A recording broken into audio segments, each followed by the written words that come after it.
Hey everybody, it's Joseph Conyers, aka Weatherclap, and welcome to Play Me an Excerpt, a platform where musicians like you can play an excerpt for a professional like me. I created this show to help demystify the audition process, hopefully making your next audition a success. Orchestra auditions, they just don't happen every day, but now playing for an expert is only a hashtag away. So let's get started.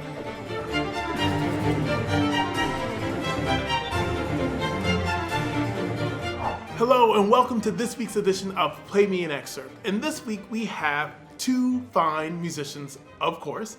We have Oleksandr from Philadelphia, a bassoonist, and we have David, a double bassist from Sao Paulo, Brazil.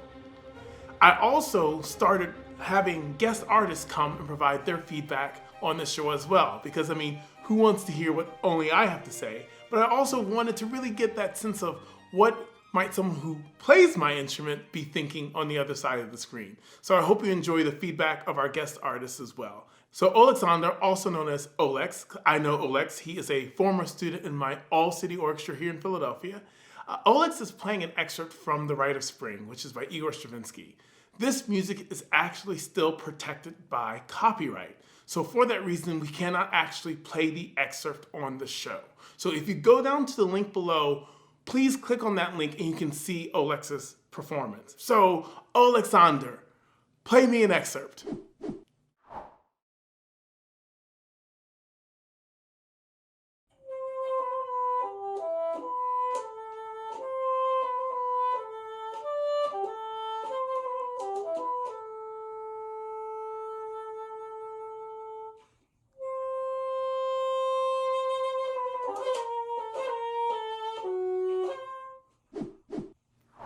Olex, you sound really wonderful. You've made some great progress since the days of of All City. It's always great to hear you play. So I have a few thoughts. So I'm gonna put this out in the open. I've never had to sit behind the screen for a bassoon audition. I assume it might happen someday in my career, and I will have to actually have the same impression that I'm going to give you now. And what I mean by that is, this solo is always so rhapsodic in my head, so much so that it almost sounds like it's almost being made up, like it's an improvisation. To see the music is a completely different experience. So I hope some of the advice I have to give will be helpful. It might be just a different perspective on something that you're very familiar with. But again, this is a really fresh approach from someone who has never studied the whole of the piece, or particularly this excerpt in this way, just from hearing great players like yourself perform it. So I just want to give that disclaimer out there. So all that to say, I love what you do in the performance. There's some really, really great stuff in your lines. You know my saying, you heard me say it many times in All City Orchestra, that a long note is an opportunity. So you do great things on some of your long notes, but there's some details I think we can talk about that will help, and some structural things that, again, now that I see the score and look at it, it's going to make me hear this piece differently from now on. So thank you for that. So let's start from the very beginning. I like to look at the instructions. We have lento, tempo, rubato, chord note equals about 50, solo, ad lib. So that gives us some freedom. There is no dynamic marking, and that's important. I think that's really important to note, that there is no dynamic marking. It just says solo, and we know it begins the piece. So we have room. We don't want to be too soft. We don't want to be, we just have some room. So all that to say, on that opening C, I don't know how you do it on the bassoon, but I love how you went da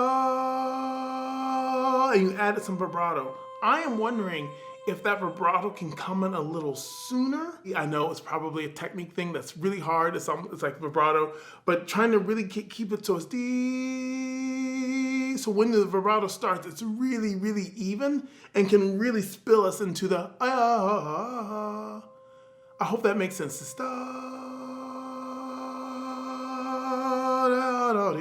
so I always say it makes the note like we know it's coming, and we know it's going to go someplace else, and we really want to get there. So that's one.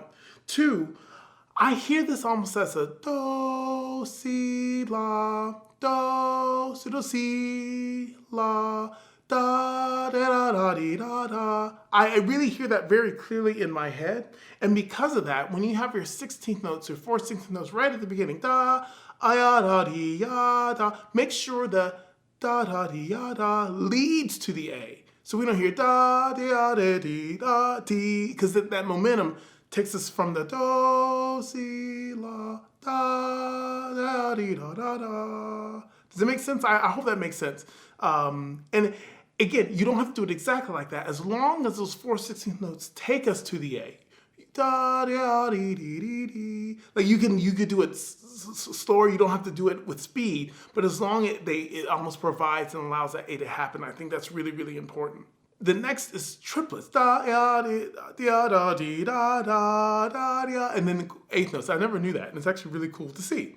But that said, going in the bar 2 is almost like you have your first statement, and then he says the same thing a little slower. So it's like you make your statement, and then the next one's like da da da da da da, and then da da da, and then da da da, and then da da da da da. So I see those because Mr. Stravinsky actually did the phrase marking. So da da da da da da, comma, that's being over the top, but comma, then da da da, comma, dee da da, comma, da da da da da da. I'm not saying actually put commas, but I think those phrase markings are there for a reason. So I think you can phrase it in that way. So dee da da da da da, then da da da da da da, dee da da, dee da da, dee da da da da da. So it really is, it is a ballet. So it really is about these gestures and that they're really, really, really clear. It probably wasn't the best singing of it because I'm actually trying to read the rhythm at the same time, but I hope that makes sense. And then when you land on that A, make sure that you keep the A really happy. It seems like sometimes you want to go a little flat on that A.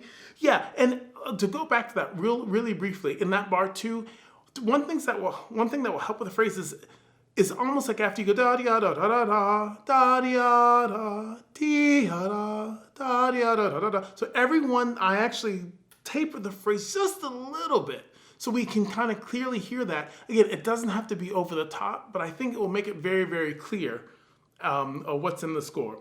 And then the way he ends, da da da da da da. And I love this time the C is not held; it's actually part of the quintuple. Da da da da da da. So it's almost like you've been saying this thing, dee da da da da, and then dee da da da da da, dee da da, dee da dum, dee da da dee da dee. And then when you play this next do, you do this again. Maybe push the sound a little bit more because it ends up being like a suspension over that bar line. And going into bar 2, that would be terrific. Oh, and where is the goal in that bar? So this is the second bar of 1. Is the goal, I feel like the goal is that G flat. So once you hit that, we have a polka accelerando. I think we should definitely go up, and the most delicate, I know it's hard, on going up to that C. So, da-dee, da-dee. So, as part of that accelerando, I think that's great. And then we have the next interruption. This is before the next in tempo, it's the one with the triplet.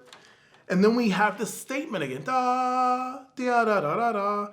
And then da da da dee da da da dee da da da da, and then to me that's really almost emphatic. And you hold this la for la. I'm getting flat. La, long time with a beautiful wiggle, beautiful vibrato, beautiful vibrato. Doing I think it's the English horn solo in that moment. You hold and then piano. Dee da dee da da dee da dee. It's an afterthought.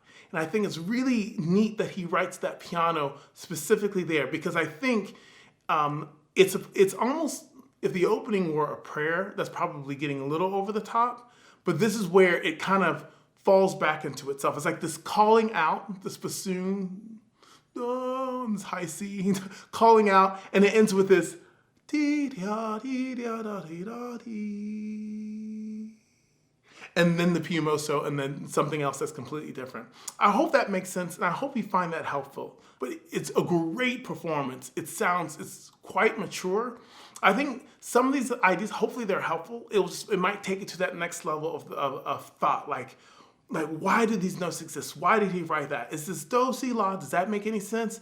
Da da da da da da, dee da dum, dee da dum, da da da da da. Like, and literally, what are these gestures, and what would it look like if you were to choreograph them for a ballet? That's what I have to say. But that's not all the the feedback you're going to get today, because I'm so happy to have a special guest on this show, one of the very first special guests on the show, and this is Danny Matsukawa. Danny Matsukawa was a student of Bernard Garfield, who was the former principal bassoon of the Philadelphia Orchestra. Danny's been there ever since. Danny is a marvelous player, great friend, and I'm happy to have him on the show. So Danny, what did you think of Mr. Olek's performance? What do you have to say? Hi everyone, I'm Daniel Matsukawa with the Philadelphia Orchestra, and I'm really happy to participate in this series of Play Me an Excerpt. So, beautiful job on the opening of the Rite of Spring solo by Stravinsky. It's a very famous solo, and because we all know it so well, it adds pressure to when we perform it and or when we take an audition.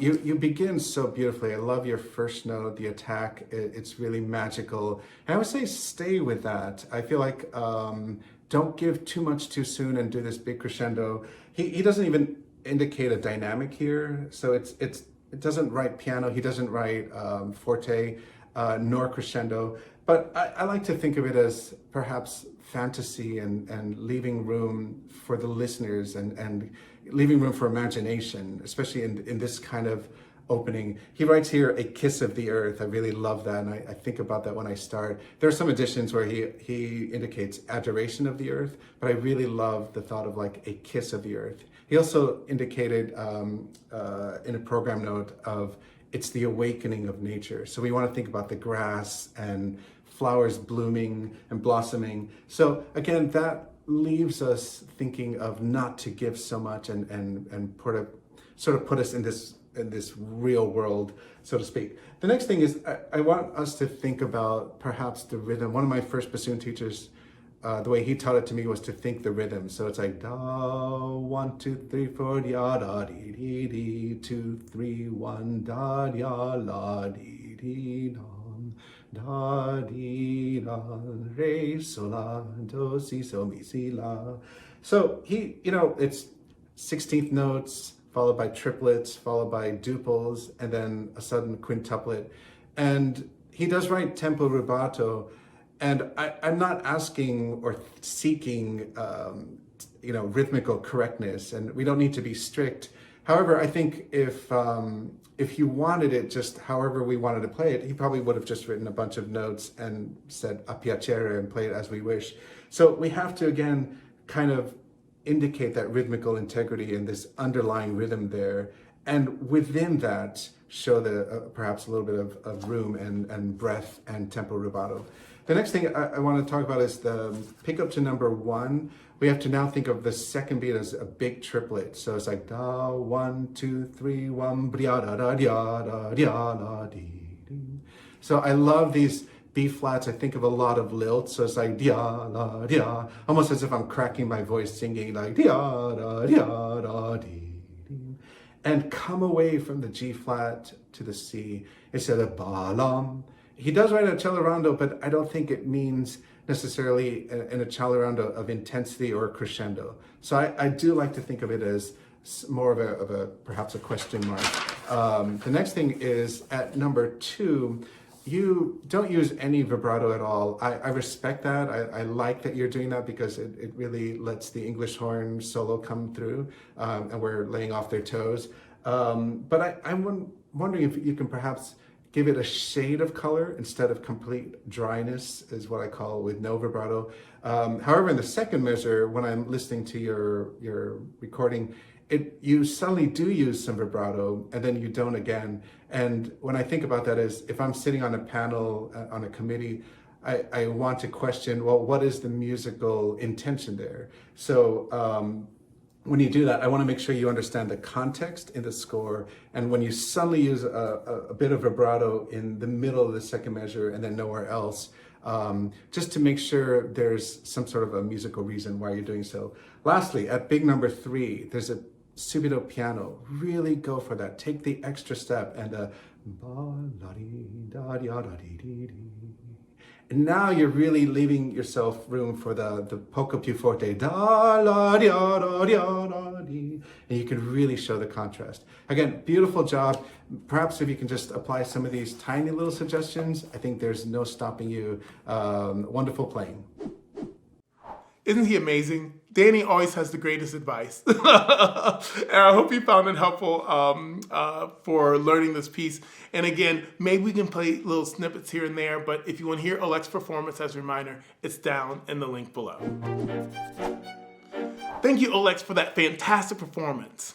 Next up, we have Davi. Davi, a double bass player from Sao Paulo, Brazil. Davi, play me an excerpt.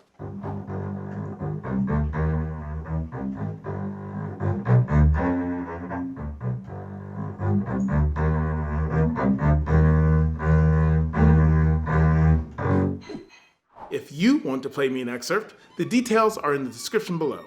If you haven't already, be sure to like this video and subscribe to my channel. Thank you again, Olex, for playing on the show. We hope you all enjoy that, and I have to give a special shout out and another special thanks to Danny Matsukawa for being our special guest on today's episode. Hope to see you on the next episode of Play Me an Excerpt.